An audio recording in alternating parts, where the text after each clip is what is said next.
Olá, professor. Me chamo Felipe Oliveira, faço dupla com a Rita Vitória e o tema deste relatório é a avaliação de campos eletromagnéticos devido às linhas de transmissões aéreas. Para começar, é importante lembrar que quando as linhas de transmissão estão ativas, elas são percorridas por correntes elétricas, que, por consequência, geram campos magnéticos e elétricos, como podemos visualizar nessa imagem à esquerda. Para calcular as variáveis ligadas às LTs, como campo elétrico e densidade de fluxo magnético, iremos evitar a equação de Laplace, pois, como na simetria para a determinação da distribuição de potenciais, esta se torna muito complexa de se solucionar analiticamente.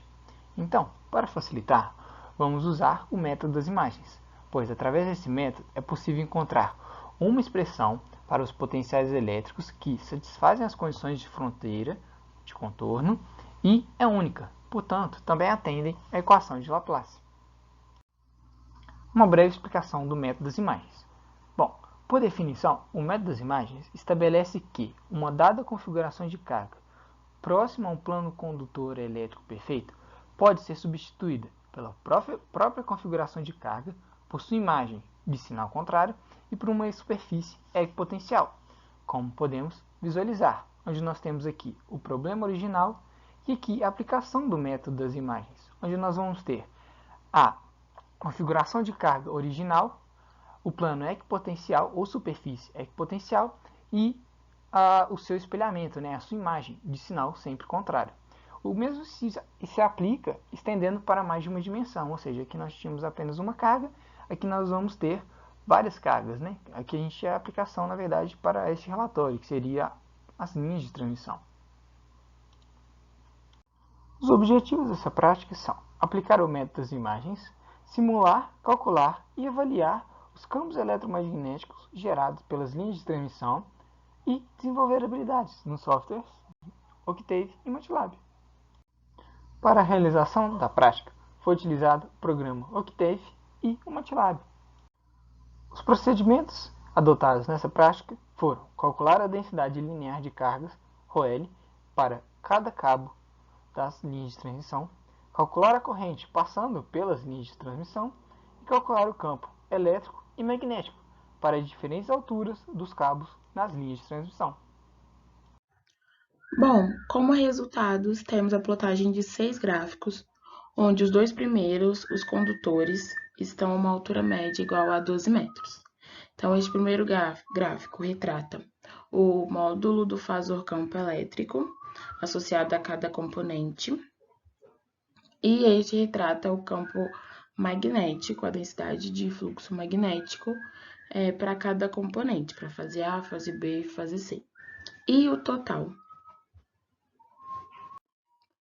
Já esses dois gráficos, os condutores estão a uma altura média de 8,10 metros do chão. E aqui também para a fase A, fase B, fase C, está o módulo do fasor campo elétrico e o total aqui. E aqui o campo magnético, a densidade de fluxo magnético para essas mesmas fases. E por fim, os gráficos para esses condutores a uma altura média de 7,40 metros. Então, aqui está o campo elétrico, o módulo do fasor campo elétrico para cada fase e o total.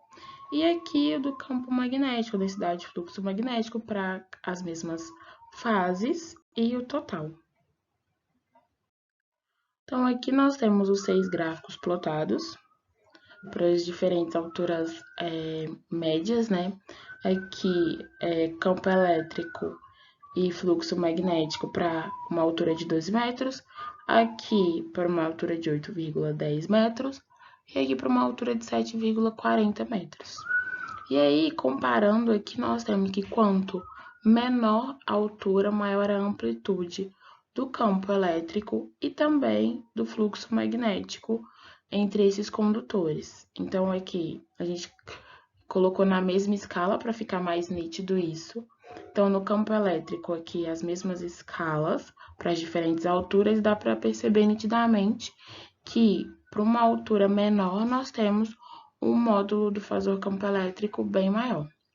E no fluxo magnético, nós temos essa mesma conclusão, essa mesma variação Então, as escalas estão iguais para mostrar a nítida diferença, e quanto menor a altura média, maior é esse fluxo magnético entre essas fases.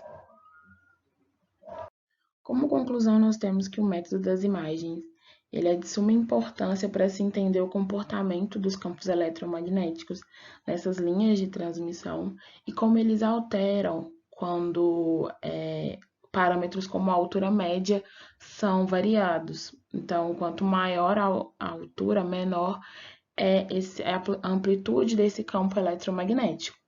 Isso é de suma importância para a gente conseguir dimensionar essas linhas de transmissão, entender como os campos funcionam e poder determinar uma faixa de segurança que não prejudique as pessoas que vão morar ao redor ou que estão próximos dessas linhas de transmissão, que elas não sejam afetadas por esses campos eletromagnéticos.